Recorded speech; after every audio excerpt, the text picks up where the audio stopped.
वाञ्छाकल्पतरुभ्यश्च कृपा सिन्धुभ्यैव च पतितानां पावनेभ्यो वैष्णवेभ्यो नमो नमः। श्री कृष्ण चैतन्य प्रभु नित्यानंद श्री अद्वैत गदाधर शिवासादि गौर भक्तवृंदा। हरे कृष्णा कृष्णा कृष्णा हरे हरे, हरे राम राम राम हरे हरे। अपने परम आराध्य गुरुपाद पद्म लीला प्रविष्ट श्री श्रीमद् भक्ति विज्ञान शिला भारती गोस्वामी गुरु महाराज जी के चरणों में दंडवत प्रणाम ज्ञापन करता हूँ एवं अभिन्न गुरुपाद पद्म लीला प्रविष्ट विष्णुपाद अष्टोत्तर शब्द श्री श्रीमद् भक्ति वेदांत शिला नारायण गोस्वामी महाराज जी के चरणों में दंडवत प्रणाम करता हूँ एवं यहाँ उपस्थित श्रीपाद माधव जी प्रभु जी के चरणों में प्रणाम एवं समस्त ब्रह्मचारी एवं माता जी लोग सबके चरणों में प्रणाम। हरे कृष्ण। तो हम कल श्रीमद् भागवतम के तृतीय स्कंद की कथा का श्रवण कर रहे थे, जिसमें वराह भगवान का वराह अवतार का उल्लेख आया कि किस प्रकार से भगवान जो स्वयं कृष्ण अवतारी वो क्या करते हैं, अलग अलग समय पर अलग अलग अवतार लेते हैं, क्योंकि अवतार लेने का भी अलग अलग कारण होता है कि क्यों भगवान ने अवतार लिया। तो 10 अवतार स्रोत हम सुनते हैं, 10 अवतार, जिसमें अलग अलग वर्णन आया कि मत्स्य अवतार, कूर्म अवतार, वराह अवतार, नरसिंह अवतार, हाँ, तो अलग अलग राम अवतार, कृष्ण अवतार, तो सारे इन अवतारों का वर्णन हम सुनते हैं श्रीमद् भागवतम में।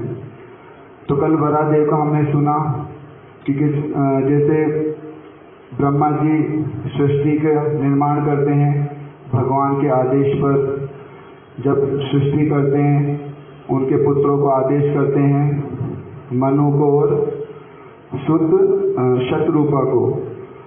तो जब उनके पुत्र उनसे प्रार्थना कर रहे हैं, गुरु पिताजी, कि आप हमें बताइए कि जब हम प्रजा का पालन करेंगे या सृष्टि का विस्तार करेंगे तो हमें कुछ उनके लिए स्थान चाहिए जिससे ये सृष्टि चल सके। तो उन्होंने ये उनके पूछने पर ब्रह्मा जी चिंतित हो गए कि जो पृथ्वी है वो तो क्या है, अभी प्रलय के जल में डूबी हुई है, अब उसे मैं तो ला नहीं सकता। ब्रह्मा जी यहाँ बोल रहे हैं मैं तो किस कार्य में व्यस्त हूँ, मुझे भगवान ने सृष्टि करने के लिए बोला है, मैं उस कार्य में व्यस्त हूँ।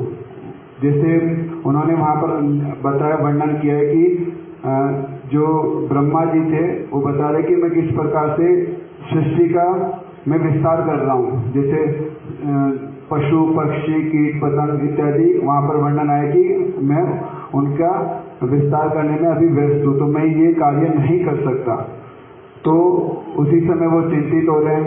जब चिंतित हो रहे हैं तो उनकी नासिका से ही वराह भगवान छोटा सा रूप धारण करके, नख के समान छोटा रूप धारण करके, और देखते ही देखते एक विकराल रूप धारण करते हैं। वहीं पर ही सारे देवी देवता, ब्रह्मा जी के पुत्र इत्यादि, मरीचि इत्यादि सब लोग हैरान रह जाते हैं कि ये कौन है, ये कौन से शक्ति हमारे पिता ब्रह्मा की नासिका से प्रकट हुई। तो वहीं पर ही वराह भगवान प्रकट होते हैं और जब उनका वर्णन करते हैं सारे देवी देवता इत्यादि कि कितने विशाल रूप उन्होंने धारण किया, उनके जो केश, उनकी जो बड़ी बड़ी दाढ़ी, कितने बड़े बड़े उनके दांत हैं। तो अब यहाँ तो हमने सुना था कि वराह भगवान है, अब पृथ्वी के विषय में सुना कि पृथ्वी रसातल में है। फिर एक और पक्ष था कि जो जब पृथ्वी, हम सुनते हैं कि कई बार कि वराह जो भगवान है अवतरित हुए किसको मानने के लिए, मुख्य रूप से तो पृथ्वी को रसातल से ऊपर लाने के लिए, क्योंकि वो सुनते हैं कि कीचड़ में, जैसे कीचड़ में कौन जाता है, शूकर मतलब सुअर, तो उसी का ही रूप धारण करके वराह भगवान नीचे गए। अब वराह भगवान के जो मार्ग में जो बाधा बनता है वो कौन बनता है? हिरण्याक्ष। अब यहाँ पे वर्णन, यहाँ पे मैत्रेय जी से पूछ रहे हैं विदुर जी, अब ये हिरण्याक्ष कौन है? अब हिरण्याक्ष का वर्णन आता है, हमने सुना कि वो कश्यप और दीति के पुत्र हैं। 2 पुत्र हुए थे, कौन? हिरण्याक्ष और हिरण्यकशिपु। अब यहाँ पे वर्णन आता है, पूछते हैं कि ये हिरण्याक्ष कौन है, इसका पूर्व जन्म बतलाइए। तो उन्होंने जब पूर्व जन्म बतलाया तो बोला कि ये वैकुंठ के द्वारपाल है, जय और विजय।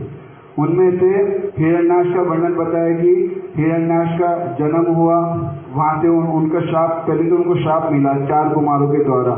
जब 4 कुमारों के द्वारा उनको श्राप मिला तो वो पृथ्वी पर आकर के उन्होंने जन्म ग्रहण किया दीति के गर्भ से।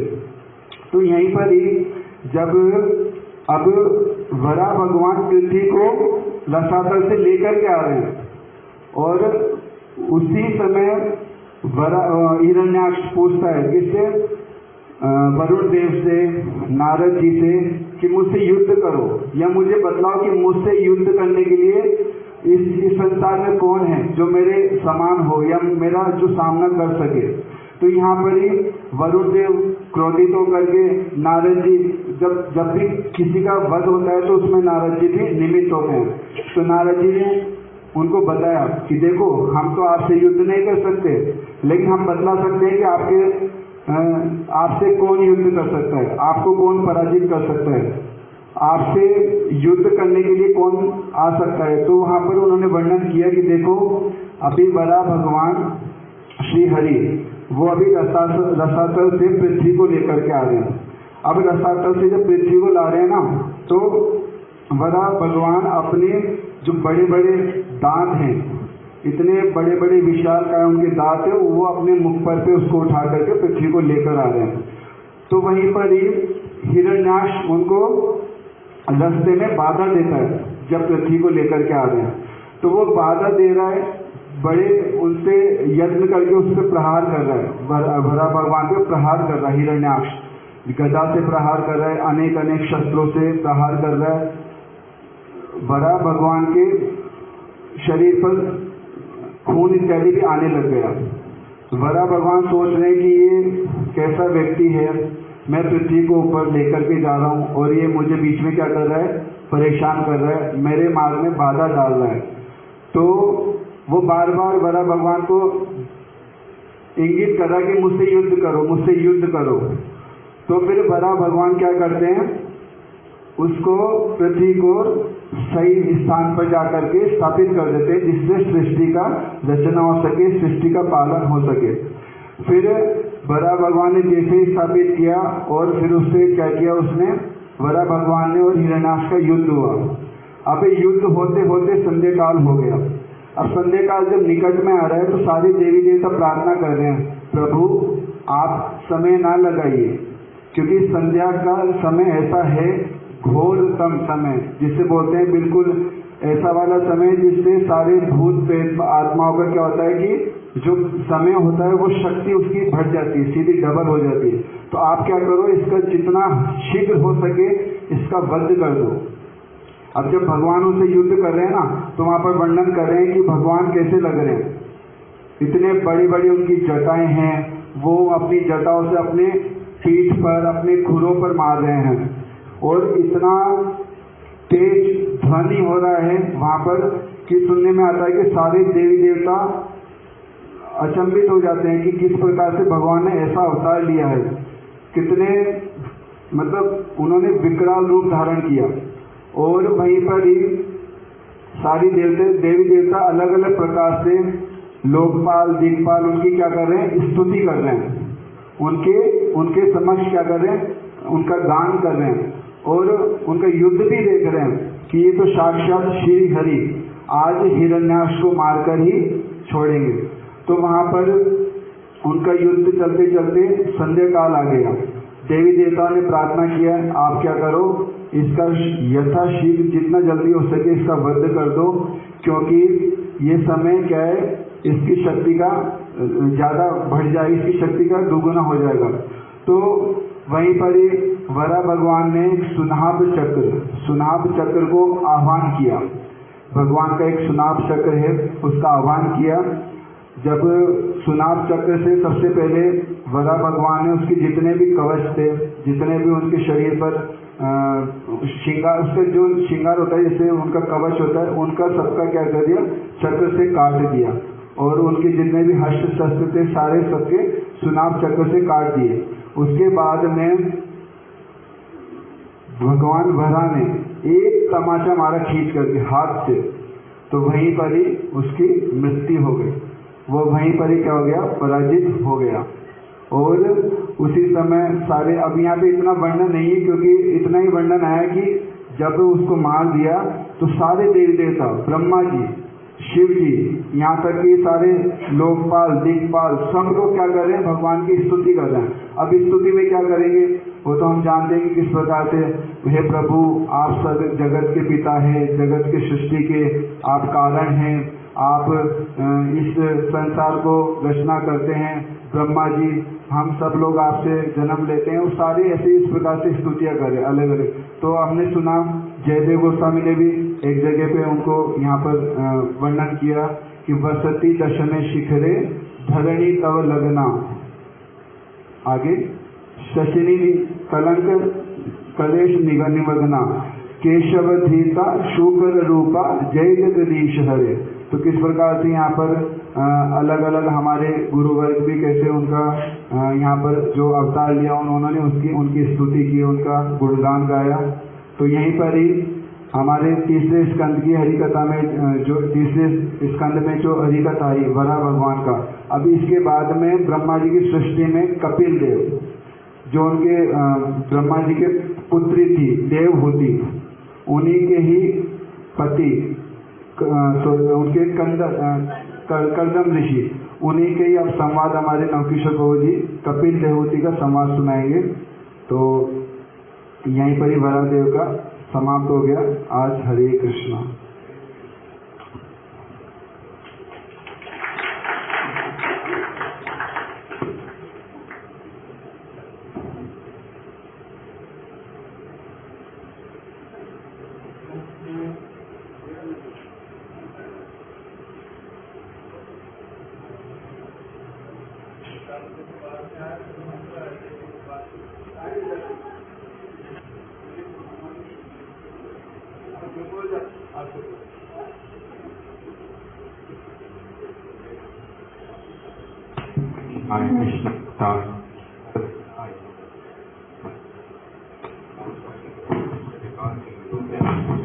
पतितानां पावनेभ्यो वैष्णवेभ्यो नमो नमः।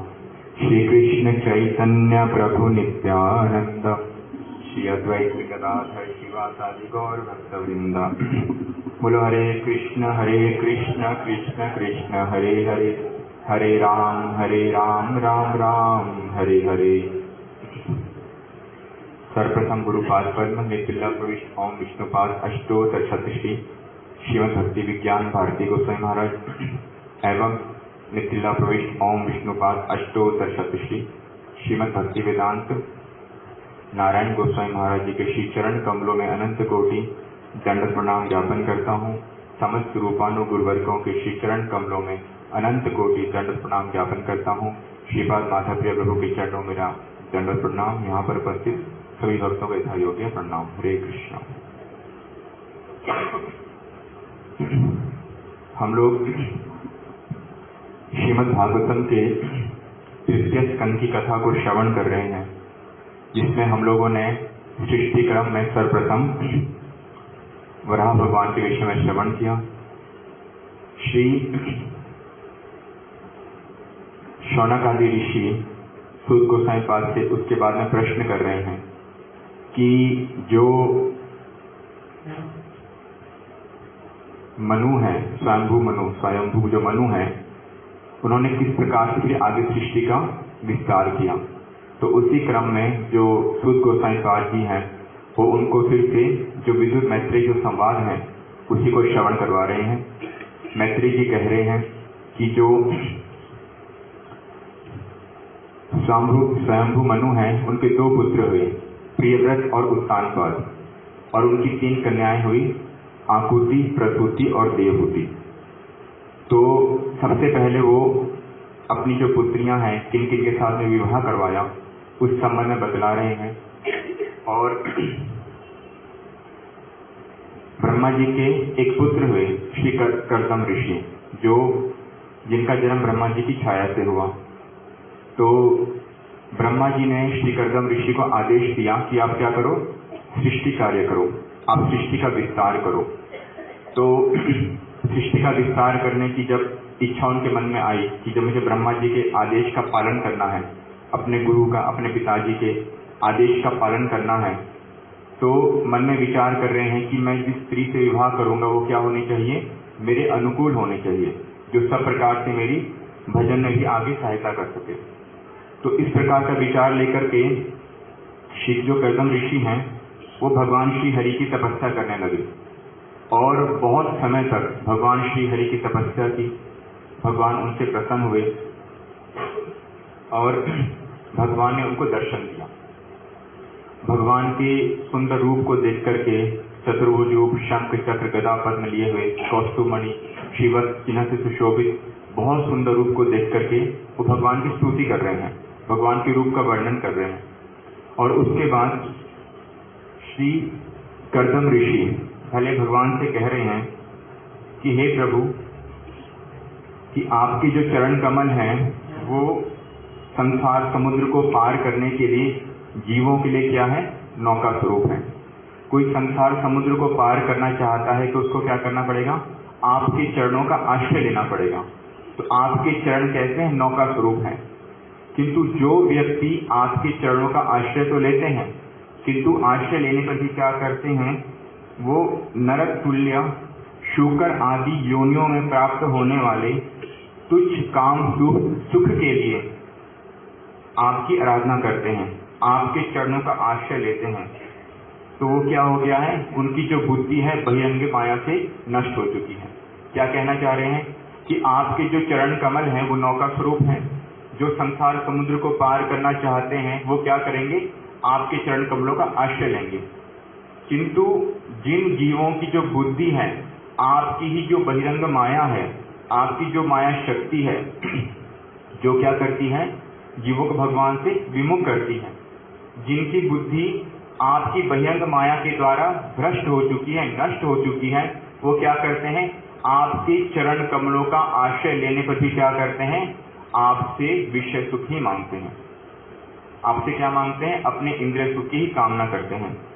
तो इस प्रकार से कह रहे हैं। तो यहाँ पे उन्होंने क्या किया, पहले उन्होंने जो सकाम भाव से भगवान की आराधना करते हैं उसकी निंदा की, जबकि वो स्वयं किस कामना से आए हैं, वो स्वयं एक स्त्री की कामना से कि जिससे विवाह करूं, जिससे कि जो ब्रह्मा जी ने मुझे आदेश दिया है उसका मैं पालन कर सकूं। तो स्वयं इस कामना से आए हैं। तो स्वयं कह रहे हैं कि यद्यपि मैंने क्या किया है, स्वयं ही सकाम भक्तों की निंदा की है। आपके सामने कह रहा हूं, क्योंकि वो क्या कर रहे हैं, ऐसे ऐसे विषय भोग के पीछे भाग रहे हैं जो शूकर कुकर योनियों में भी उपलब्ध हैं, और उसी के लिए वो आपके चरणों का आश्रय ले रहे हैं। तो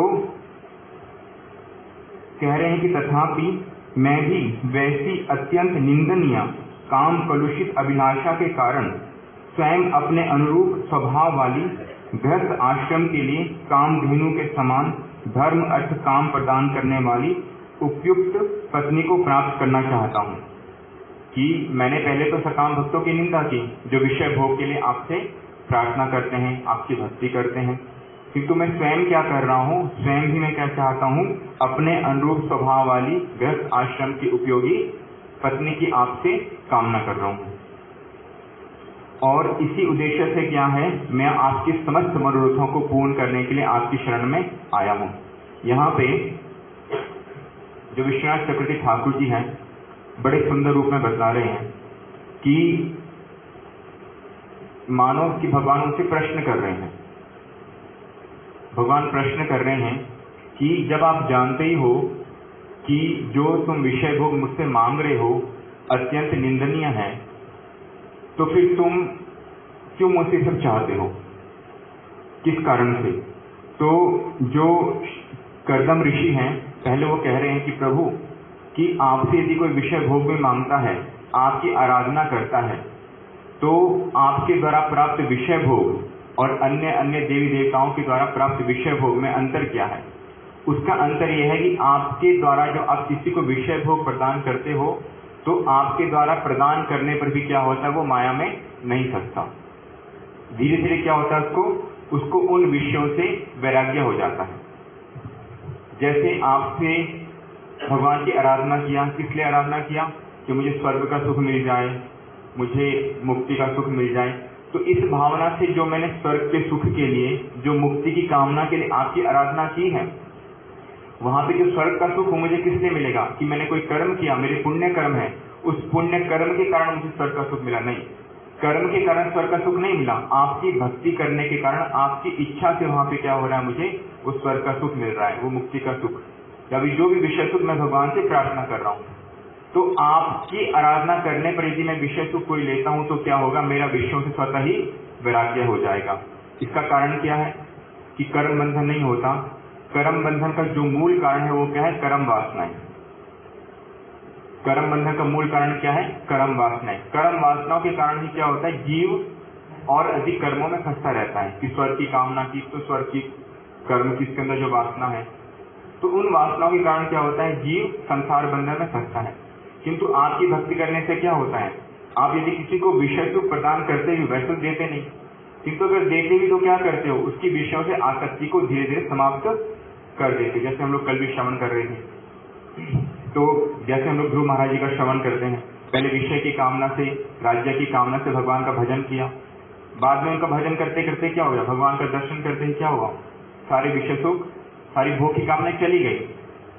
किंतु भगवान ने इनको जो वहां पे विषय भोग जो करवाया, उसके कारण उनका संसार का बंधन नहीं हुआ।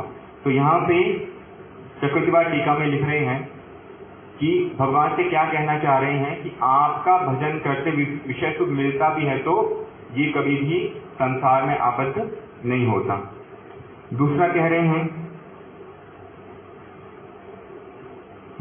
तो यहाँ पे श्री कदम ऋषि फिर बाद में और कह रहे हैं कि आप कौन है भगवान, आप संपूर्ण लोकपालों के अधिपति हैं और आपकी वेदवाणी रूप रस्सी द्वारा काम से पीड़ित लोग पशुओं के समान बंधे हुए हैं और मैं भी क्या कर रहा हूं, उन सब लोगों का अनुगमन कर रहा हूं। यहाँ पे क्या कहना चाह रहे हैं कि वेदवाणी रूपी रस्सी के द्वारा, वेदवाणी रूपी रस्सी क्या है, वेदवाणी रूपी रस्सी यहाँ पे है कि मेरे जो पिताजी हैं, मेरे जो गुरु हैं, उन ब्रह्मा जी ने मुझे आदेश दिया है।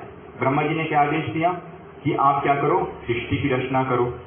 तो मैं उस वेदवाणी रूपी रस्सी के द्वारा क्या हुआ हूं, पशुओं के समान बंधा हुआ हूं। इस कारण से क्या है, मैं आपकी आराधना करके आपसे ये विषय सुख मांग रहा हूं। तो चक्रवर्ती टीका में लिख रहे हैं, भगवान से प्रश्न कर रहे हैं कि ब्रह्मा जी ने तो चतुर्सन को आदेश दिया था तुम सृष्टि का विस्तार करो, किंतु चतुर्सन ने तो वहां पे भगवान के आदेश को नहीं माना, ब्रह्मा जी के आदेश को नहीं माना, और ब्रह्मा जी ने नारद जी को आदेश दिया, तो वो भी तो गुरु हैं, वहां पे वो भी तो उनके पिता हैं, तो उन्होंने तो वहां पे अपने गुरु के आदेश का पालन नहीं किया। तो तुम क्यों कर रहे हो, तुम क्यों विषय भोग को मुझसे मांग रहे हो? तो यहाँ पे श्री कदम ऋषि कह रहे हैं कि मैं क्या हूं, मैं काम से पीड़ित भी हूं। यहाँ पे अधिकार अनधिकार की बात है कि मैं काम से पीड़ित भी हूं, चाहता भी हूं कि मैं आपका भजन करना चाहता हूं, और मैं क्या करूं, जो मेरे बड़े जो भाई हैं चतुर्सन हो गए, श्री नारद ऋषि हो गए, मैं उनके मार्ग का अनुगमन करूं, किंतु मैं काम से पीड़ित होने के कारण क्या कर रहा हूं, आपकी जो वेदवाणी रूपी जो रस्सी है उसके द्वारा क्या है, पशुओं के समान बंधा हुआ हूं। तो यहाँ पे जो भगवान के जो शुद्ध भक्त हैं, वो भगवान के शुद्ध भक्त क्या करते हैं, भगवान के शुद्ध भक्त भगवान के दिए जाने पर भी क्या करते हैं, विषय सुख को कभी भी स्वीकार नहीं करते। जैसे कि हम लोग आगे कपिल देवहूति समाज जब होगा उसमें स्वयं कहेंगे राष्ट्रीय सामयिक सारूप्यम कि भगवान जब अपने भक्तों को भगवान प्रदान कर रहे हैं, तुम मेरे समान तुम ऐश्वर्य ले लो, तुम मेरे लोक को प्राप्त कर लो, मेरे समान रूप ले लो, ठीक है। तो इस प्रकार की भगवान के द्वारा देने पर भी क्या करते हैं, जो शुद्ध भक्त हैं वो क्या करते हैं, कभी भगवान की देने पर भी उसको स्वीकार नहीं करते। केवल सेवा के लिए जब भगवान कह रहे हैं केवल सेवा के लिए क्या करेंगे, तब भी 4 प्रकार की मुक्तियों को स्वीकार कर लेते हैं। किंतु कब, जब क्या होगा, केवल सेवा के उद्देश्य से। तो जो शुद्ध भक्त हैं वो क्या करते हैं, भगवान के देने पर भी विषय भोग को स्वीकार नहीं करते। किंतु श्री कर्दम ऋषि यहाँ पे क्या कह रहे हैं कि एक तो ब्रह्मा जी का आदेश, और ब्रह्मा जी का आदेश क्या है, वो वेदवाणी है, और ऊपर से मैं क्या हूँ, मैं काम से पीड़ित हूँ, इसलिए मैं क्या कर रहा हूँ, इसलिए पशुओं के समान बंधा हुआ मैं क्या हूँ, आपसे इन विषय भोगों को मांग रहा हूँ। और दूसरा वो क्या कह रहे हैं कि देव ऋण चुकाने के लिए, ऋषि ऋण चुकाने के लिए, पितृ ऋण चुकाने के लिए क्या चाहता हूं मैं, एक आपसे एक पुत्र की कामना करता हूं कि मुझे आपके समान एक पुत्र की प्राप्ति हो। तो वहां पे फिर भगवान की स्तुति कर रहे हैं, भगवान उनसे प्रसन्न हुए, और भगवान फिर उन्हें कह रहे हैं कि आपकी 9 कन्याएं होंगी, और उसके बाद स्वयं मैं ही क्या करूंगा, आपके पुत्र के रूप में आऊंगा, और आप जिस प्रकार की स्त्री की, पत्नी की कामना कर रहे हैं, उसी के अनुरूप क्या होगा, आपको उत्तम स्त्री की प्राप्ति होगी। तो फिर भगवान वहां से अंतर्ध्यान हो गए। श्री कर्दम ऋषि जब भगवान अंतर्ध्यान हो गए, उसी समय ही जो स्वयंभू मनु है वो अपनी पुत्री देवहूति को लेकर के श्री कर्दम ऋषि के पास में आए, और फिर उनसे प्रार्थना किया कि आप मेरी पुत्री को स्वीकार कर लो। इस प्रकार से बहुत कुछ विवरण है। तो श्री कर्दम ऋषि जो है उन्होंने देवहूति को अपनी पत्नी के रूप में स्वीकार किया, किंतु एक शर्त रख दी विवाह से पूर्व ही। शर्त क्या रखी कि मैं केवल संतान उत्पत्ति करने के लिए ही गृहस्थ आश्रम में जाऊंगा, जैसे ही संतान उत्पन्न हो जाएगी मैं गृह को त्याग करके क्या करूंगा, भगवान का भजन करने के लिए वन में चला जाऊंगा। प्रारंभ में इन्होंने इस प्रकार से शर्त रख दी, देवहूति ने और जो स्वयंभू मनु उन्होंने उनकी शर्त को स्वीकार किया, और फिर देवहूति और कर्दम ऋषि का विवाह हुआ। और जो देवहूति हैं उन्होंने बहुत प्रकार से जो कर्दम ऋषि हैं उनकी सेवा किया। जो देवहूति है वो बहुत सुंदर थी, यहाँ तक जो देवता है वो भी उनकी कामना करते थे, किंतु देवहूति ने श्री कर्दम ऋषि की इस प्रकार से सेवा की, बहुत वर्षों तक सेवा करती रही कि उनका जो शरीर है बिल्कुल मलिन हो गया, दुबली पतली, एकदम देखने में एकदम कुरूप सी, इस प्रकार की हो गई। सेवा करते करते अपने ऊपर कभी वो ध्यान ही नहीं दिया। तो एक समय जो श्री कर्दम ऋषि हैं उनकी सेवा से अत्यंत प्रसन्न हुए, और प्रसन्न होकर के क्या कहा कि जो जीव हैं, जीवों की तो अपनी देह के प्रति स्वाभाविक आसक्ति होती है, किंतु तुमने मेरी सेवा के लिए अपनी देह का भी ध्यान नहीं दिया, अपनी देह के ऊपर भी कोई ध्यान नहीं दिया, तो मैं तुमसे बहुत प्रसन्न हूं। अब मैं क्या है, तुम्हारी सारी इच्छाओं को पूर्ति करूंगा। फिर उनके साथ में विवाह किया, उनके साथ में विहार किया, एक एक करके 9 कन्याओं का जन्म हुआ। और जो देवहूति हैं उसके बाद देवहूति स्वयं कपिल मुनि से कह रही हैं, कर्दम ऋषि से कह रही हैं कि मुझे क्या है, मुझे संसार से वैराग्य हो गया है, मुझे क्या संसार से वैराग्य हो गया है, तो आप अब बताइए मेरा क्या कर्तव्य है। तो वहां पे जो कर्दम ऋषि हैं उनको वहां पे फिर भक्ति योग का संक्षेप में उपदेश दे रहे हैं कि तुम क्या करो, भगवान की आराधना करो। भगवान की आराधना करने से क्या होगा, भगवान तुमसे प्रसन्न होंगे। और स्वयं श्रीहरि ने मुझे क्या किया है, मुझे वरदान दिया है कि वो मेरे पुत्र के रूप में आएंगे। तो वहां पे देवहूति भगवान की आराधना करती हैं, श्रीहरि की आराधना करती हैं, और कुछ समय के बाद क्या होता है, जो भगवान के शक्त्यावेश अवतार हैं श्री कपिल भगवान, वो देवहूति के गर्भ में प्रवेश करते हैं और फिर उनका जन्म होता है। भगवान श्री कपिल की जय हो। तो कपिल भगवान के जन्म के पश्चात जो कर्दम ऋषि हैं वो भगवान कपिल से कुछ उपदेशों को ग्रहण करते हैं, और फिर उनकी आज्ञा लेकर के वो वन में चले जाते हैं। और वन में जाने के पश्चात, कर्दम ऋषि के वन में जाने के पश्चात जो भगवान कपिल हैं वो अपनी माता के पास में रह जाते हैं, और कुछ समय के बाद एक एक करके जो उनकी जो 9 कन्याएं हुई थी उनके विवाह होते हैं, जैसे देवी अनुसुईया, अरुंधति, इस प्रकार से अलग अलग ऋषियों के साथ विवाह हुआ। तो एक समय जो देवहूति हैं, माता देवहूति, वो कर्दम ऋषि से कपिल भगवान से प्रार्थना करती हैं। कपिल भगवान से क्या प्रार्थना करती हैं कि आप मुझे क्या करो, आप मुझे प्रकृति और पुरुष के विषय में, प्रकृति और पुरुष जो तत्व है, आप मुझे इसके विषय में समझाइए। और दूसरा,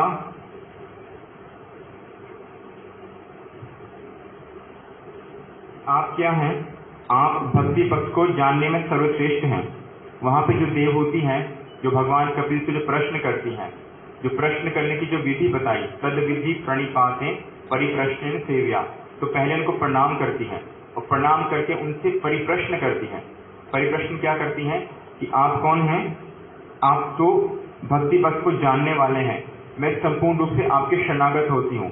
आप कृपा करके क्या करो, मुझे प्रकृति और पुरुष के विषय में जानने की इच्छा है, और जो शुद्ध भक्ति योग का जो तत्व है, आप उसके बारे में मुझे समझाइए। इस प्रकार से उनसे प्रश्न करती हैं। तो यहाँ पे जो भगवान कपिल हैं, सबसे पहले उनको बताते हैं कि जी संक्षेप में थोड़ा सा कि कैसे मैं और मेरे के अभिमान के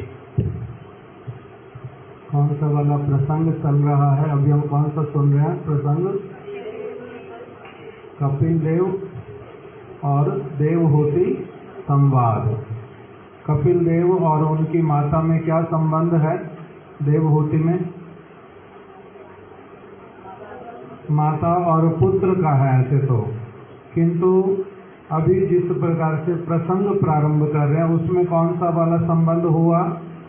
गुरु और शिष्य वाला। गुरु कौन है यहाँ पर? भगवान कपिल देव। और शिष्या के रूप में कौन उपस्थित हुई है? माता देवहूति। उन्होंने क्या किया है? पुत्र के सामने आकर के पुत्र को गुरु के रूप में, क्योंकि उनको पता है कि ये कौन है? स्वयं भगवान है, और इसीलिए उनसे शिक्षा लेने के लिए, उपदेश लेने के लिए, भले ही उन्होंने किस रूप में देखा? मेरे ही पुत्र के रूप में भले ही जन्म तो लिया है, किंतु ये वास्तविक रूप में भगवान है। इसीलिए मैं इनको अभी अपने केवल पुत्र के रूप में नहीं, किस रूप में इनको स्वीकार करूंगी? भगवान के रूप में, गुरु के रूप में। इसलिए उनको बिठाया ऊंचे आसन पर और स्वयं बैठी नीचे और उनको प्रणाम किया। पुत्र को कोई प्रणाम करता है? पुत्र प्रणाम करते हैं ऐसे तो माता को, किंतु अब यहाँ पर दूसरा वाला संबंध प्रारंभ हुआ।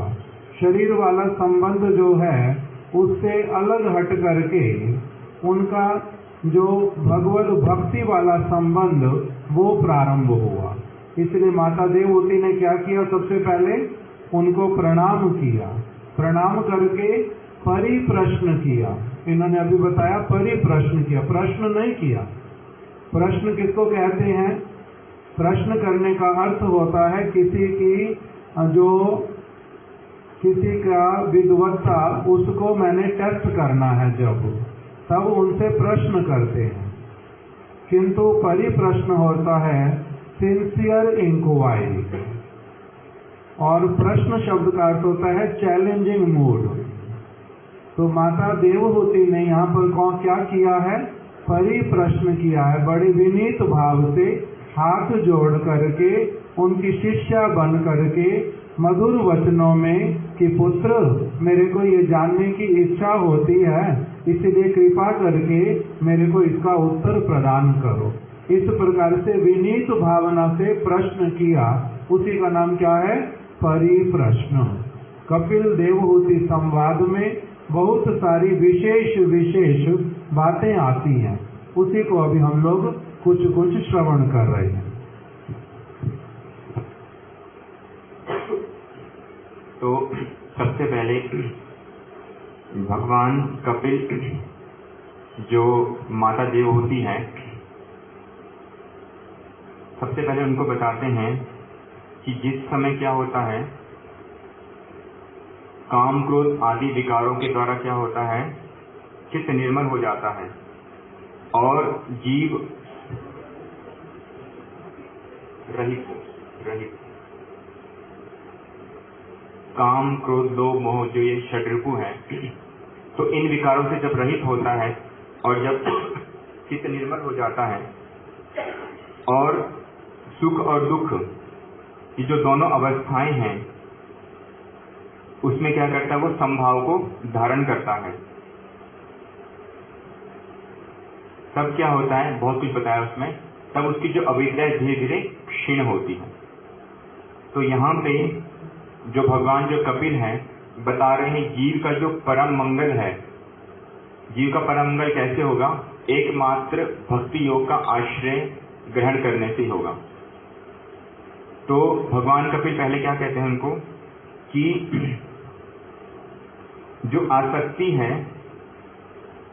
वो जीवात्मा के लिए दृढ़ बंधन स्वरूप है। आसक्ति क्या है? आसक्ति जीवात्मा के लिए एक बंधन स्वरूप है, किंतु यही आसक्ति यदि संसार में ना होकर के साधुओं के प्रति हो जाए तो वही आसक्ति क्या होती है? जीव के लिए मोक्ष का द्वार। मोक्ष का द्वार मतलब शुद्ध भक्ति का द्वार, भगवान के चरणों की प्राप्ति का मार्ग बन जाता है। क्या बताया? जो आसक्ति है वो क्या है? आसक्ति ही सारे के सारे बंधनों का कारण है, किंतु वही आसक्ति जब संसार के प्रति ना होकर के साधु के प्रति होती है, गुरु के प्रति होती है, तो वो आसक्ति क्या करती है? वही आसक्ति मोक्ष प्राप्ति का द्वार स्वरूप हो जाती है। प्रसंगम अजरम पाशम आत्मनः कव्यो विदु स एव साधुषु कृतो मोक्ष द्वारम अपावृतम। और कह रहे हैं कि जो ये क्या सुना अभी? आसक्ति किसमें करनी चाहिए? आसक्ति किसमें करनी चाहिए? साधु में, गुरु में। किस लिए? क्योंकि संसार में आसक्ति करने से क्या होगा? संसार में आसक्ति करने से एक व्यक्ति का बंधन जो है वो बहुत दृढ़ होता जाता है, जन्म जन्मांतर के लिए वो बंधन होता है। इसलिए प्रहलाद शिक्षा में भी वर्णन आता है कि कौन सा ऐसा व्यक्ति है इस जड़ जगत में जो कि आसक्तियों को छोड़ पाए। बचपन से ही क्या हो जाता है? माता पिता के साथ में आसक्ति, घर के साथ में आसक्ति, मित्रों के साथ में, सगे संबंधियों के साथ में आसक्ति, अपने शरीर के प्रति आसक्ति, धन के प्रति आसक्ति, रूप के प्रति आसक्ति, विषयों के प्रति आसक्ति, एक के पश्चात एक। इनमें से कौन सी चीज अगर छूटे और व्यक्ति दुखी ना हो, ऐसी कोई चीज है? इसमें से कोई भी चीज हाथ में से जाती है, थोड़ी सी नष्ट होती है, कुछ और होता है, तो एक व्यक्ति साथ ही साथ में कैसा हो जाता है? पागल जैसा, रोने लगता है, विलाप करता है, दुखी हो जाता है। किस लिए? क्योंकि आसक्ति। आसक्ति का मतलब क्या बताया? बंधन। बंधन कैसे वाला? इसमें रस्सियों से नहीं बांधा हुआ, जंजीरों से नहीं बांधा हुआ, घर में बंद करके भी नहीं रखा हुआ, किंतु बंधन ऐसे वाले बिना रस्सी के, बिना किसी जंजीर के, ऐसे वाले बंधन है जो जन्म जन्मांतर छूटते नहीं है। ऐसे वाले बंधन। आसक्ति का मतलब बहुत बड़े बड़े बंधन, जिसको एक व्यक्ति हजार चाहने पर भी छोड़ नहीं पाता, किंतु वही की वही वस्तु एक व्यक्ति को क्या कराती है? पुनः पुनः जन्म, मृत्यु, दुख, कष्ट, वृद्धावस्था, शोक, ये सब उत्पन्न करवाती है। और वही की वही आसक्ति। आसक्ति का मतलब क्या बताया था अभी? बंधन। आसक्ति का मतलब अटैचमेंट, अटैच हो जाना, जुड़ जाना। बंधन का मतलब क्या होता है? एक चीज से मैंने अपने आप को बांध लिया। उसी प्रकार से अगर संसार में जो आसक्ति वो है एक तरफ से दुख का कारण, तो दूसरी तरफ से वही की वही आसक्ति यदि मेरी लग जाए भगवान में, भगवान के भक्तों में, कौन से वाले भक्त? जो शुद्ध हों, जो भजनशील हों, जिनका सचमुच में भगवान के साथ में संबंध हो। अगर इनके साथ में मेरा बंधन हो गया, इनके साथ में मेरा मन से मन मिल गया। बंधन कैसे होता है?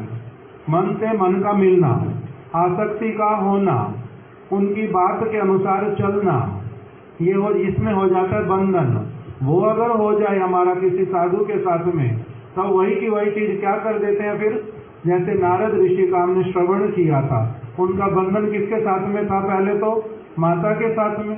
उन्होंने अपने आप बताया, मेरा ब्राह्मणों की एक दासी के घर में जन्म हो गया, मैं उसका इकलौता पुत्र था, इसलिए मेरे से उसका बड़ा आसक्ति हो गया, सारा कुछ मेरे लिए करना चाहती है, किंतु मेरी माता जो है अधिक मेरे लिए कुछ कर तो पाती नहीं थी, किंतु तब भी बंधन उसका मेरे से बंधा हुआ था।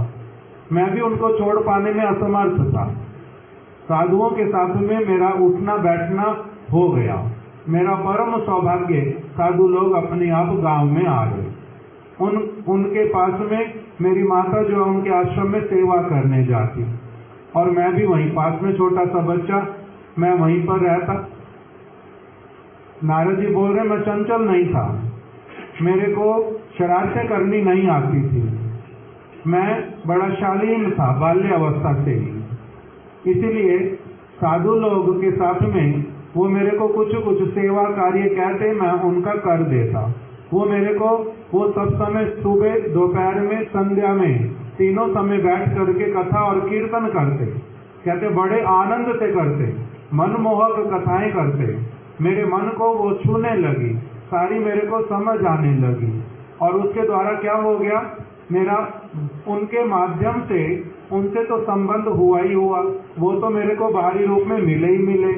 उनके साथ ही साथ में मेरा उन्होंने अपनी आप से जो प्यार है वो किससे करवा दिया, मेरा बंधन जो है किससे जोड़ दिया, भगवान के साथ में।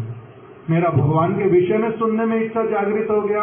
रहते कहाँ हैं जानने की इच्छा होती, उनको पुकारो कैसे, उनको वो आते हैं, खिलाने पर खाते हैं, ये सारा कुछ मेरा भगवान के साथ में संबंध होता गया। बंधन करा दिया। किसने करा दिया? ऋषियों ने, साधुओं ने। अब इनका बंधन था माता के प्रति उस समय तक। फिर साधुओं के साथ में संग हो गया, बंधन उन्होंने किससे करा दिया? भगवान के साथ में। और उसी का फल फिर क्या हुआ? थोड़े ही समय के बाद दैववश इनकी माता का तो शरीर छूट गया और इनका क्या हो गया, ये भगवान का भक्ति में मन लग गया था। इसीलिए साधु ऋषियों ने इनको उपदेश दिए थे जाते जाते, और रहस्यमय उपदेश भी दिए थे। रहस्यमय उपदेश मतलब जो वास्तविक रूप में जिनके प्रति बड़े प्रसन्न होकर के बहुत बड़ी अपनी अनुभव वाली जो संपत्ति वो भी उन्होंने प्रदान कर दी थी नारद ऋषि को। तब उसके फल से नारद ऋषि का क्या हो गया, अब बंधन हो गया, बालक होने पर भी भगवान के साथ में। इसलिए वो अपने घर से निकल पड़े और उसका फल क्या हुआ, भगवान के दर्शन मिले। भगवान ने उनको आशीर्वचन सुनाए, तुम अभी क्या करना, सब समय मेरा नाम कीर्तन कथा करते रहना, समय आने पर तुम्हारा क्या होगा, ये वाला पंच भौतिक शरीर छूट जाएगा, तुम मुझे प्राप्त कर लोगे। तो नारद ऋषि कह रहे हैं कि ऋषियों ने मेरा भगवान के साथ में ऐसा बंधन करवा दिया जिससे मेरा क्या हो गया, मेरा आत्मा स्वरूप जो है वो उदित हो गया, पंच भौतिक शरीर सब समय के लिए चला गया, और अब मैं नित्य निरंतर इस नारद वाले स्वरूप में मेरे को भगवान से उनके 7 स्वरों को निकालने वाली वीणा की प्राप्ति हो गई। मैं सब समय परम आनंदमय रहता हूँ, मेरे को किसी लोक में आने जाने में रुकावट नहीं होती। मेरी मृत्यु, शोक इत्यादि, मुझे दुख कुछ क्या होता है, ये सब मेरा सब बंधन कट गया। भगवान के साथ में, साधु पुरुष के साथ में बंधन होने से क्या होगा, उनके साथ आसक्ति होने से क्या होता है, संसार की सारी चीजें चली जाती और बंधन सारे कट जाते हैं।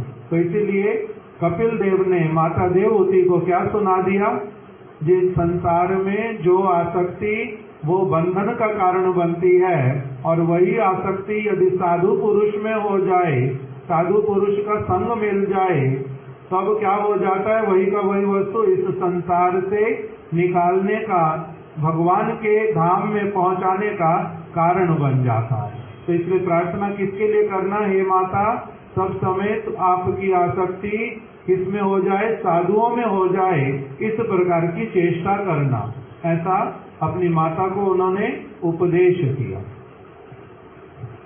तो ये कहने के पश्चात जो भगवान कपिल है, पहले उनको साधुओं के लक्षण बता रहे हैं कि जिन साधुओं से आसक्ति होने से भवबंधन का नाश होता है और मुक्ति के द्वार स्वरूप की प्राप्ति होती है, तो सबसे पहले क्या कर रहे हैं, उनको साधुओं के लक्षण बता रहे हैं।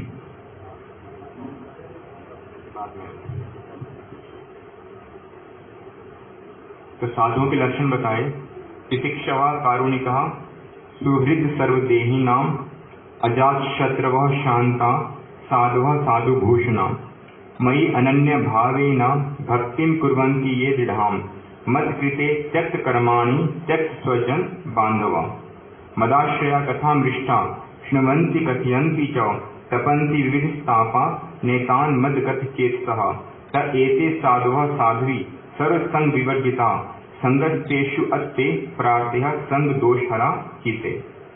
तो सबसे पहले क्या कर रहे हैं, साधुओं के लक्षण बता रहे हैं। तो प्रथम श्लोक में साधुओं के तटस्थ लक्षण को बताया और द्वितीय श्लोक में साधुओं के स्वरूप लक्षण को बताया। तटस्थ लक्षण क्या होता है कि जिस लक्षण को देखकर या जिस गुणों को देख करके ये अनुमान नहीं लगाया जा सकता कि वो साधु है कि नहीं, किंतु जब तक स्वरूप लक्षण नहीं होगा, अगर स्वरूप लक्षण है तब तो साधु है, यदि तटस्थ लक्षण है स्वरूप लक्षण नहीं दिखाई दे रहा तो साधु नहीं है।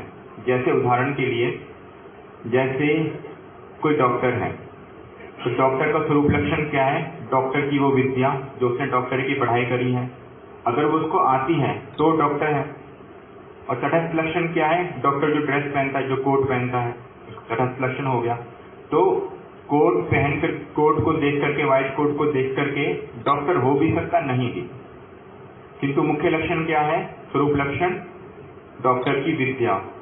तो इसी प्रकार से जो यहाँ पे गुण बताए, तितिक्षवा कारुणिका सुहृद सर्वदेहिनां, ये है साधु के तटस्थ लक्षण कि ये गुण साधु में होंगे, अपने आप से होंगे, क्योंकि भगवान के जो भी गुण हैं, यस्यास्ति भक्ति भगवती अकिंचना सर्वे गुणे तत्र समासते सुरा, वो सारे के सारे गुण क्या होते हैं, भगवान के भक्तों में संचालित होते हैं। किंतु यदि नहीं दिखाई दे रहे, अगर वो नहीं भी दिखाई दे रहे तो उसके द्वारा साधु का अनुमान नहीं लगा सकते। अनुमान किससे होगा साधु का, एकमात्र साधु के स्वरूप लक्षण से। तो पहले क्या कह रहे हैं, तितिक्षवा कारुणिका सुहृद। हमारे महाराज जी इसमें उदाहरण देते थे रावण का। रावण के विषय में सबने सुना हुआ है, कैसे वो सीता का हरण करने गया था।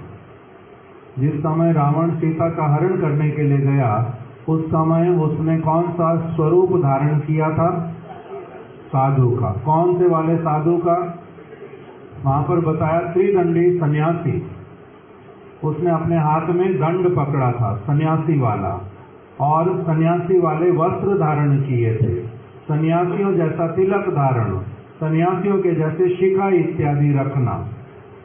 वेश कैसे वाला लिया, साधु वाला, सन्यासी वाला, किंतु भीतर हृदय में उसकी कामना क्या है, सीता जी का हरण करना। केवल वो तो वेश बनाया था। वेश बनाना बड़ा सहज है, क्यों, क्योंकि वो क्या है, केवल तटस्थ लक्षण है। जैसे इन्होंने सरल उदाहरण दे दिया, डॉक्टर का कोट जो है, व्हाइट कोट, वो कोई साधारण व्यक्ति भी कभी कभी पहन लेते हैं।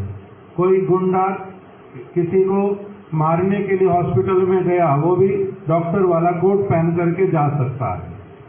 तो वो तो हो गया उसका बाहरी लक्षण साधु का।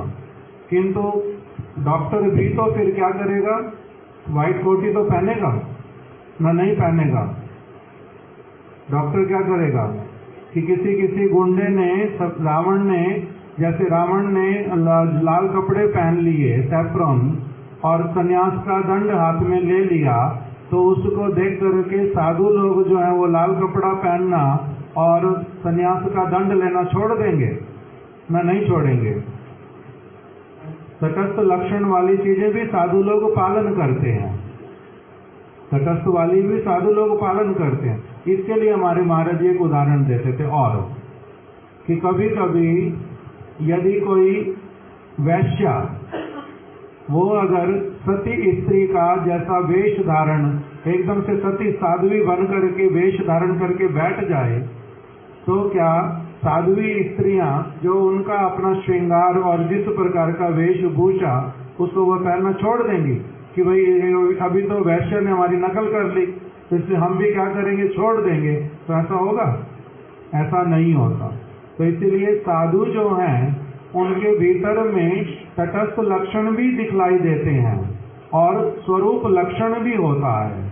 स्वरूप लक्षण का अर्थ वास्तविक उनका लक्षण, वो क्या होता है?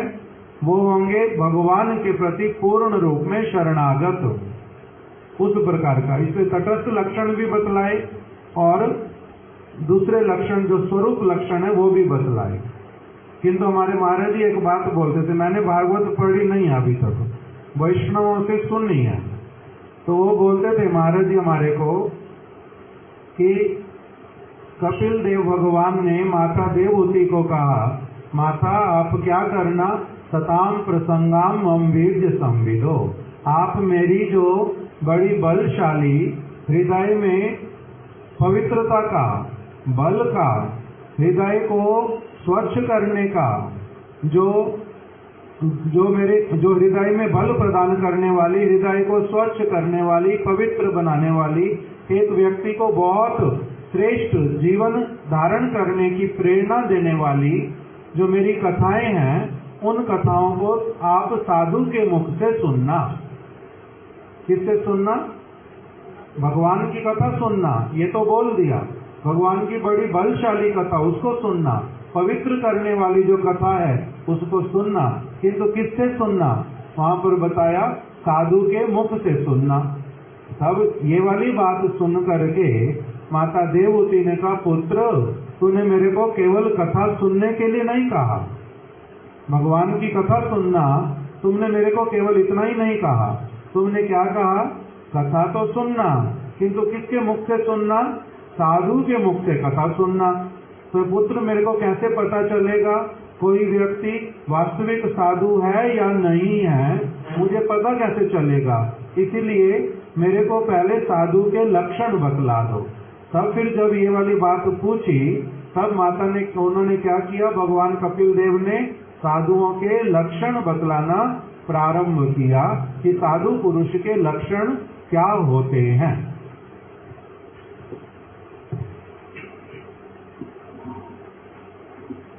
जैसे हम लोग सुन रहे हैं कि जो तटस्थ लक्षण है,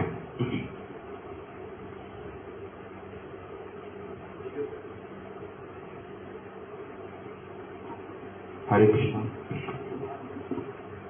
ये जो तटस्थ लक्षण है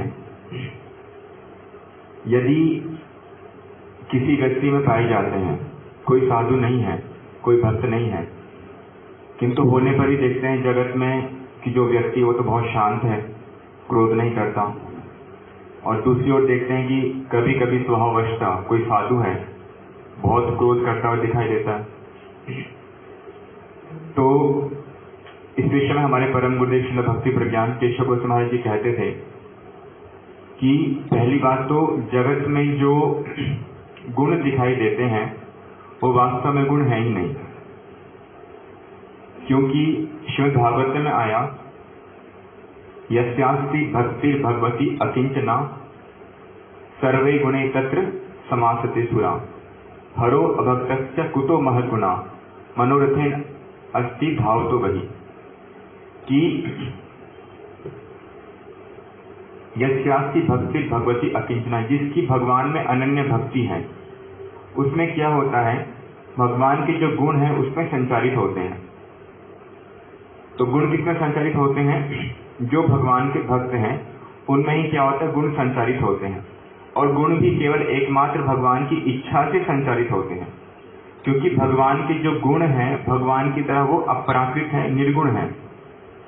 तो भगवान की जो अपराकृत गुण, जैसे कि भगवान श्री कृष्ण के जो 64 गुण हैं जो हम लोग श्रवण करते हैं, उन 64 गुणों में से जो 50 गुण हैं वो बिंदु बिंदु मात्रा में जीवों में पाए जाते हैं, और अगले जो 5 गुण हैं वो देवताओं में, फिर उसके बाद कुछ शिवजी ब्रह्मा आदि में, फिर नारायण तक में 60 गुण। किंतु जो 50 गुण जो जीवों में पाए जाते हैं बिंदु बिंदु मात्रा में, तो भगवान के गुण तो अपराकृत हैं। यदि अपराकृत गुण बिंदु मात्रा में होंगे तो वो भी क्या होंगे, अपराकृत ही होंगे। तो बद्ध जीव में कभी भी अपराकृत गुण आ नहीं सकते। अप्राकृत गुण किसमें आएंगे? केवल भगवान की इच्छा से ही, भगवान जिसको पर कृपा करेंगे, जो भगवान की भक्ति करते हैं, तो भगवान अपनी इच्छा से क्या करते हैं, उनमें अपने गुणों का संचार करते हैं। इसलिए जी गोसाई पाद जो भक्ति सागर सिंधु की जो टीका है, जो रूप गोसाई पाद ने लिखा, जहाँ पे टीका में बता रहे हैं कि जो बिंदु बिंदु मात्र जो गुण पाए जाते हैं वो अप्राकृत गुण है, सब जीवों में नहीं मिलते, केवल भगवान की इच्छा से जीवों में मिलेंगे। तो उसके अलावा अगर हम देख रहे हैं कि कोई बहुत शांत है, तो वो क्या कहते हैं, उन गुणों का आभास है, उसकी छाया है, वास्तव में वाले गुण नहीं है। क्यों? क्योंकि होने पर भी क्या है, वो जितने भी गुण दिखाई देंगे जो भगवान के भक्त नहीं है, वो किसके लिए होंगे? वो सारे के सारे गुण अपनी इंद्रिय तर्पण के लिए होंगे। वो किस लिए होंगे? क्योंकि उनका मन क्या होगा, सब समय विषयों की ओर ही भागेगा।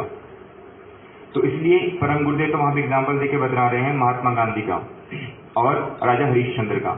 परम गुरुदेव प्रबंध में लिख रहे हैं कि चूंकि परम गुरुदेव के समय का ही है कि महात्मा गांधी में दिखाई देता है कि कैसे सत्य संकल्प है, कैसे अहिंसावादी है, तो ये तो भक्तों के गुण हैं, किंतु होने पर भी क्या है, इनको वास्तविक गुण नहीं कहा जाता। और राजा हरिश्चंद्र के अंदर जो सत्यनिष्ठता दिखाई देती है, कितने अधिक परिमाण में, कि सत्य का पालन करने के लिए अपनी पत्नी को बेच दिया, पुत्र की मृत्यु हो गई, इतने अद्भुत गुण दिखाई देते हैं, किंतु उन गुणों का कोई प्रयोजन नहीं है। उसके बाद जब विश्वामित्र की कृपा से जो हरिश्चंद्र हैं, जब भगवान के भक्त बने और बाद में जब एकादशी का पालन किया, तो फिर उनके जो गुण हैं वो क्या हो गए, भक्ति में प्रवसित हो गए। भक्ति में प्रवसित हो गए अर्थात जब तक ये गुण स्वतंत्र रूप से रहते हैं तब तक ये भक्ति के अंतर्गत नहीं आते, किंतु जब भक्ति के साथ में होते हैं तो इनको कहते हैं संग सिद्धा भक्ति। एक होती है स्वरूप संग सिद्धा भक्ति, एक आरोप सिद्धा भक्ति, एक स्वरूप सिद्धा भक्ति। तो संग सिद्धा भक्ति क्या होती है, जहाँ पे जो गुण है वो जब तक स्वतंत्र रूप से रहेंगे उनका कभी भक्ति में गणना नहीं होता, केवल भक्तों में जो गुण पाए जाते हैं वही क्या है, संग सिद्धा भक्ति। तो यहाँ पे जो तितिक्षवा कारुणिका जो साधुओं के जो लक्षण बताए, ये भी क्या है, तटस्थ लक्षण होने पर भी क्या है, संग सिद्धा भक्ति। और जहाँ पे स्वभाववशता किसी साधु में कुछ दिखाई दे रहा है, क्रोध दिखाई दे रहा है या फिर इस प्रकार के गुण नहीं दिखाई दे रहे, होने पर भी क्या है, उनका जो मुख्य लक्षण है कि भगवान के प्रति वो अनन्य शरणागत है कि नहीं, वही साधु का क्या है, लक्षण है। केवल बाहरी लक्षण को देख करके साधु की पहचान नहीं हो सकती। थोड़ा थोड़ा करके बता दो, तितिक्षुवा का अर्थ क्या होता है, कारुणिका का अर्थ क्या होता है? तो पहला जो लक्षण बताया तितिक्षवा, तितिक्षवा का अर्थ बताया सहनशील।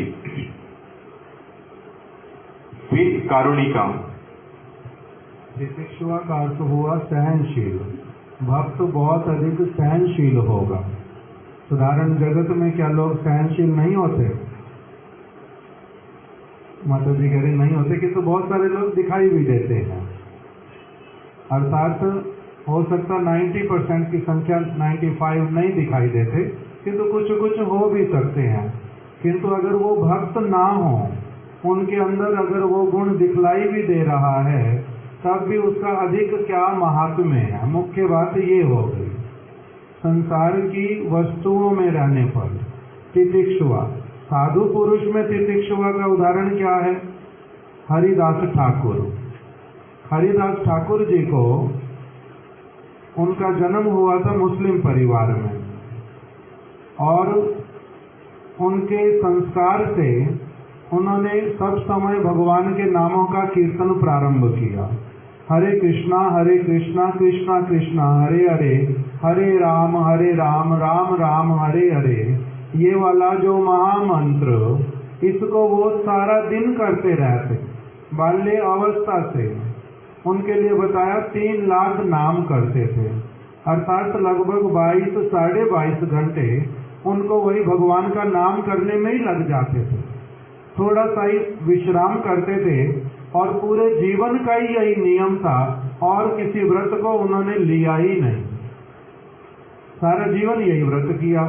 अभी एक समय में क्या हुआ कि कौन से स्थान पे थे वो तो मैं भूल गया, ग्रंथ में तो लिखा हुआ है, एक काजी, उन्होंने क्या किया कि इनको पकड़वा दिया, और यवन राजा थे, उन्होंने इनको अपने पास में बुलाया और कहा कि देखो तुम्हारा जन्म मुस्लिम परिवार में हुआ है और तुम्हें क्या करना चाहिए, हिंदुओं के भगवान का नाम नहीं लेना चाहिए, तुम्हें जैसा हम लोग करते हैं वही सारा काम करना चाहिए।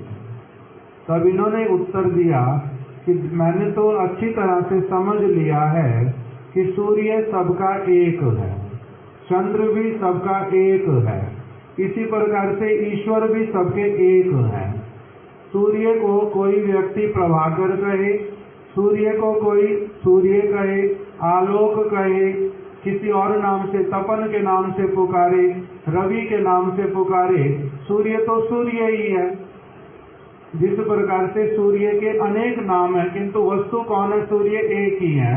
उसी प्रकार से भगवान को जितने भी नामों से पुकारा जाए भगवान तो एक ही है।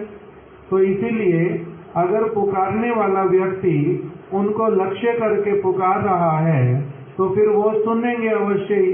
मेरे को स्वभाव में है, पुराने संस्कारों से है, यही हरे कृष्णा मंत्र ही सबसे अच्छा लगता है, इसमें असुविधा क्या है।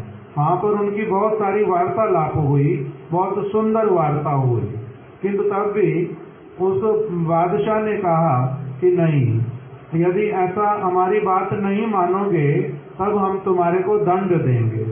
इन्होंने अपने मुख से बोल दिया, खंड खंड होए देहे जाए यदि प्राण तबु तो वदने ना छाड़ीबो हरि नाम। खंड खंड होए देहे, दंड स्वरूप अगर आप मेरी देह को टुकड़े टुकड़े कर करके भी फेंक दो, खंड खंड है देह जाए यदि प्राण, मेरे प्राण भी अगर निकल जाए तो निकलने दूंगा। तबु तो वदने ना छाड़ीबो हरि नाम, मैं अपने किंतु जीवा से, अपने मुख से भगवान का नाम करना रोक नहीं पाऊंगा, ये मेरा होएगा नहीं।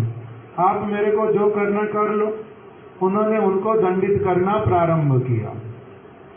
क्या दंड दिया, इनको 22 बाजार में मारेंगे। 22 बाजार का मतलब एक बाजार में पहले लेकर के जाएंगे, वहां पर मनादी फिरवा देंगे, सारे लोगों को इकट्ठा कर लेंगे, फिर इनको बीच में सड़क पर खड़ा करके कोड़ों से मारेंगे, चारों तरफ से बहुत सारे लोग मिल करके। इस प्रकार का दंड देंगे जिससे सारे लोग अच्छी तरह से देख लें कि हिंदुओं के भगवान का नाम यदि कोई करेगा तो हम उसको कैसे वाला दंड देंगे। इस प्रकार से इनको एक बाजार में पहले कोड़े मारो, उसके बाद में भी अगर इसके प्राण ना जाएं और अगर ये नाम मुख से बोलना ना छोड़े तो दूसरे बाजार में लेके जाना, भीड़ को बहुत इकट्ठा करना, उनके सामने सबको शिक्षा देने के लिए इनके ऊपर प्रहार करना। ऐसे करके उनको एक बाजार, दूसरा बाजार, तीसरा बाजार बहुत पिटाई लगाई। और सब जगह पर उन्होंने क्या कहा, लोग जो आसपास में थे मारने वालों को कहते, भाई थोड़ा धीरे मार दो, हम तुम्हारे को पैसे देंगे। ये तो तुम्हारे को कुछ भी नहीं कह रहा, विरोध भी नहीं कर रहा, केवल भगवान का नाम करता जा रहा है, इसको इतना क्यों मारते हो। अलग अलग तरह से प्रार्थना करने लगे किंतु कभी उन्होंने सुना नहीं। वो 22 बाजार में ले करके जब 22वें बाजार तक पहुंच गए, सारा दिन चला गया, मारते रहे, तब भी उनको कुछ हुआ नहीं, प्राण उनके निकाल नहीं पाए, उनके मुख से नाम भी छूटा नहीं। उल्टा उन्होंने भगवान से प्रार्थना की कि हे प्रभु, ये लोग मेरे को, इनको पता नहीं है कि ये मेरे किसी भी प्रकार के दोष रहित होने पर भी मेरे को मार रहे हैं, निर्दोष व्यक्ति को मार रहे हैं। भगवान का नाम कर रहा हूँ, मैंने कभी इनका कोई अमंगल किया नहीं, तब भी मेरे को मार रहे हैं। तभी हे प्रभु, मेरी आपसे प्रार्थना कि इनका कभी भी अमंगल ना हो। ये बेचारे अज्ञानी हैं, जानते नहीं है कि क्या कर रहे हैं, इसलिए इनका कभी अमंगल नहीं करना। तो मारने वाले व्यक्ति के प्रति भी इस प्रकार की जो भावना, इसका नाम क्या है, कौन सा वाला गुण सुन रहे हैं साधु का, तितिक्षवा, सहनशील, इतने सहनशील कि उनको अपनी चिंता तब भी नहीं हो रही, दूसरों के मंगल की कामना कर रहे हैं। इस प्रकार का लक्षण बताए। भागवत में दूसरा उदाहरण सुनेंगे हम लोग, अम्बरीश महाराज जी का। दुर्वासा ऋषि ने उनके प्रति कृत्या को फेंक दिया, किंतु उन्होंने क्या किया, अपने नेत्र बंद करके भगवान को स्मरण किया। और जब दुर्वासा बाद में क्षमा प्रार्थना करने के लिए भी आए तो ये उनके चरणों में उल्टा गिर पड़े, क्षमा प्रार्थना करने लगे। इस प्रकार के जो गुण हैं इनको क्या कह रहे हैं, ये साधुओं के गुण हैं। किंतु कभी कभी थोड़े थोड़े ये सारी वस्तुएं जगत के व्यक्ति में भी आती हैं, किंतु वो उनके अहंकार को बढ़ाने वाली होती हैं। भले ही वो सहनशील हो सकते हैं और गुण भी हो सकते हैं, किंतु वही के वही गुण उनके अंदर ही अंदर उनके अहंकार को बढ़ाने वाले होते हैं। दूसरी ओर साधु में यही के यही गुण ही उनको उल्टा अधिक विनम्र बनाने वाले होते हैं। ये उसमें अंतर आ जाता है।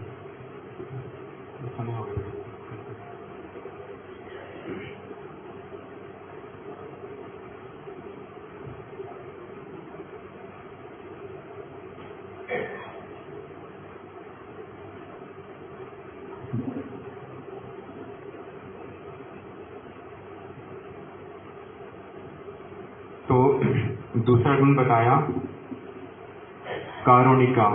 कारुणिका का अर्थ होता है कि जो करुणा से भरपूर है। करुणा किस लिए कि जब देखते हैं जो जीव हैं वो अत्यंत दुख पा रहे हैं, जो तो जीवों के दुख से दया से द्रवीभूत उनका क्या होता है, चित्त हो जाता है, जो करुण हृदय वाले हैं। तो इसका उदाहरण तो सारे वैष्णव ही हैं।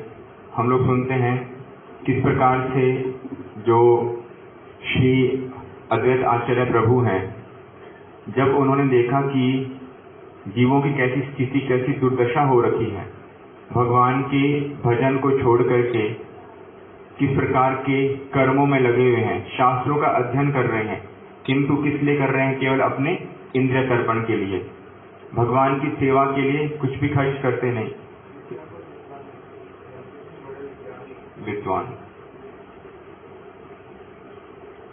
और भगवान की सेवा के लिए कोई अनुष्ठान, कोई उत्सव करते नहीं, किंतु वहां पे आया कि बिल्लियों के विवाह के लिए, अर्थात साधारण विवाह के लिए क्या करेंगे, बहुत बड़ा अनुष्ठान करके, बहुत सारा धन खर्च करके जगत को दिखाने में लगे हुए हैं।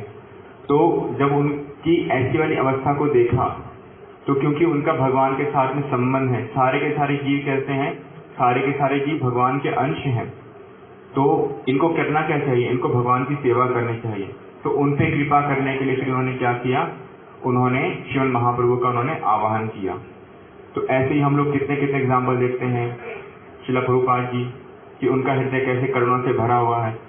तो फिर महाप्रभु की वाणी को पूरे विश्व में प्रचार करने के लिए कैसे स्वामी महाराज जी को विदेश में भेजा, कि जिनका भगवान का जिन्होंने कभी नाम भी सुना नहीं, जो भगवान के बारे में जानते भी नहीं, ऐसे जीवों के ऊपर भी कृपा करने के लिए क्या करते हैं वो लोग, वहां पे जाकर उन्होंने प्रचार किया। तो इस प्रकार की कारुणिका अर्थात जिनका हृदय क्या है, करुणा से भरा हुआ है, जीवों के दुख को देख करके जिनका हृदय दया से द्रवीभूत हो जाता है। और सुहृद सर्वदेही नाम, कि जितने भी जीव हैं, साधु पुरुष क्या होते हैं, उनके वास्तविक सुहृद होते हैं, वास्तविक सखा, सुहृद, सब वास्तविक मंगल चाहने वाले। तो ये वाला जो गुण है, ये वाला गुण एकमात्र भक्तों के अतिरिक्त और किसी का हो ही नहीं सकता। गुरु महाराज जी कहा करते थे एग्जाम्पल देख करके कि बचपन में, क्या नाम था, मधुसूदन, बचपन में एक गुरु जी के विद्यालय में एक छात्र पढ़ता था, उसका नाम था मधुसूदन राय। तो एक समय एक जो साधु है वो एक हाथी पे सवार होकर के गुरु जी के गांव में से जा रहा था। तो उसने आगे मार्ग पूछा कि यहाँ से आगे का मार्ग कौन सा है। तो जो वो मधुसूदन जो राय था उसने क्या किया, पहले साधुओं को प्रणाम किया बहुत विनम्र होकर के कि साधु आए, हमारा गांव धन्य हो गया, हमारा कितना सौभाग्य है कि हमें साधुओं का दर्शन मिला। फिर पूछा कि आप लोग क्या चाहते हैं, तो बताया कि हम लोग उस तरफ का मार्ग चाहते हैं।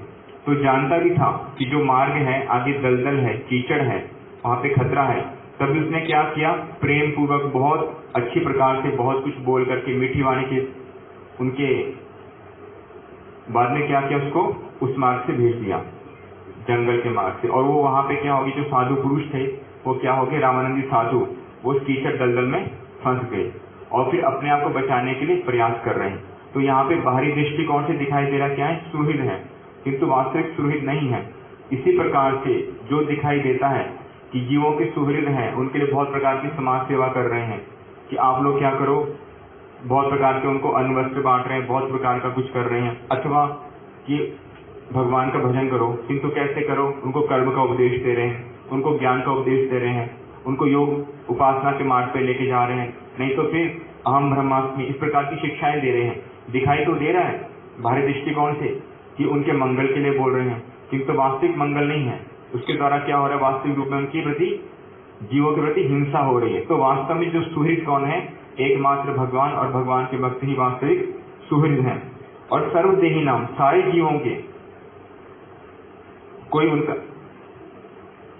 हमारे महाराज जी उदाहरण देते थे, एक छोटा सा बच्चा है, उसको उसका पेट बहुत ज्यादा खराब हो गया, बहुत ज्यादा पेट खराब हो गया।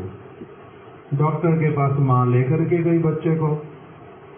अब डॉक्टर ने माता को बोला कि देखो तुम्हारा बच्चा बहुत बीमार है, इसने पेट अपना बहुत खराब कर लिया है, मैं तो औषधि दे रहा हूँ, किंतु वो औषधि के साथ साथ में इसको क्या करना है, औषधि के साथ साथ में इसको खाने के लिए सिर्फ खिचड़ी देना, 1 महीना और अगर कुछ भी दिया तो ये इसके लिए विष का काम करेगा, केवल खिचड़ी खिलानी है। वो माता जो है वो बड़ी स्ट्रिक्ट, बड़े ध्यान से उसको केवल खिचड़ी खिलाती है अपने बच्चे को, इधर उधर कहीं नहीं जाने देती, कोई उसको कुछ खिला दे पूरा ध्यान रखती है।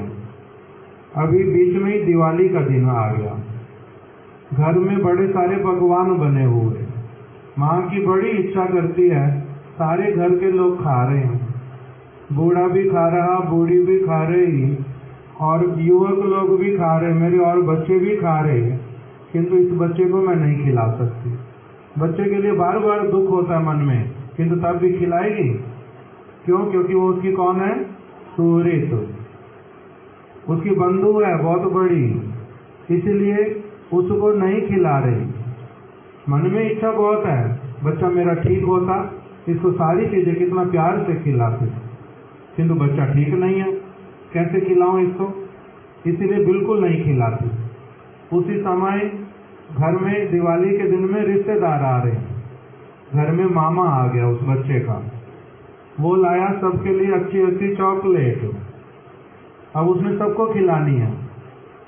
माँ ने बोल दिया खबरदार मेरे इस बच्चे को देना नहीं, इसको बिल्कुल भी नहीं खिलानी, डॉक्टर ने कहा है इसके लिए वो विष का काम करेगी, बड़ा परेशानी में है बच्चा, इसलिए इसको नहीं खिलाना। उस समय तो उसने मान लिया, बाद में माता थोड़ी सी इधर उधर हुई, उसने अपनी जेब में से झट से निकाल के आधी चॉकलेट बच्चे को अपना चुपचाप खिला दी, जल्दी जल्दी खा ले, जल्दी जल्दी खा ले। तेरी माँ पागल, बिल्कुल भी नहीं खिलाती, तो जल्दी जल्दी खा ले, उसको बताइए मत तूने खाई है। तो इसने जो उसको खिला दी चॉकलेट, ये इसका सुहृद या नहीं? सुहृद है। दिखलाई क्या दिया, बच्चे को क्या लगा, मेरे को चॉकलेट खिला दिया, कितना अच्छा है मेरा मामा, छिप करके खिला दी, माँ मेरी खराब है। वो क्या करती है, मेरे को बिल्कुल भी नहीं खाने के लिए देती। इसी प्रकार से कह रहे हैं बहुत सारे ऐसे वाले बालक हैं जिनको रोग हो रखा अलग तरह का, और उनको साधु के रूप में भी बहुत सारे मामा मिल जाते हैं। वो उनको क्या खिलाते हैं, वही वाली सारी चीजें देते हैं जो उस बच्चे के लिए बड़ी खराब है, बच्चे के लिए अच्छी नहीं है। उसको उसकी माँ की बात ठीक से पालन नहीं करने देते, माँ जो सुनाना चाहती है उसको वो सुनने नहीं देना चाहते, इस प्रकार का। किंतु साधु ऐसे वाले नहीं होते। साधु कैसे होते हैं, हजारों माँओं के समान होते हैं।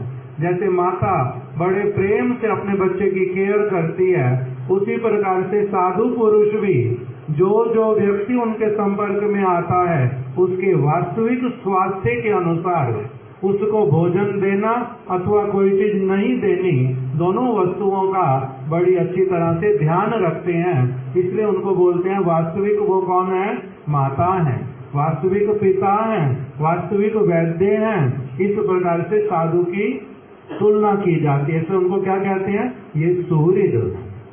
इस प्रकार का भी उनका लक्षण बतलाया। कल हम लोग इससे आगे वाली सारी चीजें श्रवण करेंगे। आज समय हो गया, यहीं पर ही कथा को विराम देते हैं। श्रीमद् भागवत महापुराण की जय, श्री पुरुषोत्तम मास की जय। गोवर्धन धरम वंदे गोपालम गोपरूपिणम गोकुलो उत्सवमीशानम गोविंदम गोपिका प्रियम गोवर्धन धरम वंदे गोपालम गोपरूपिणम गोकुलो उत्सवमीशानम गोविंदम गोपिका प्रियम। आ जाओ, सभी लोग दीप दान करेंगे, उसके बाद में फिर प्रसाद ग्रहण करेंगे।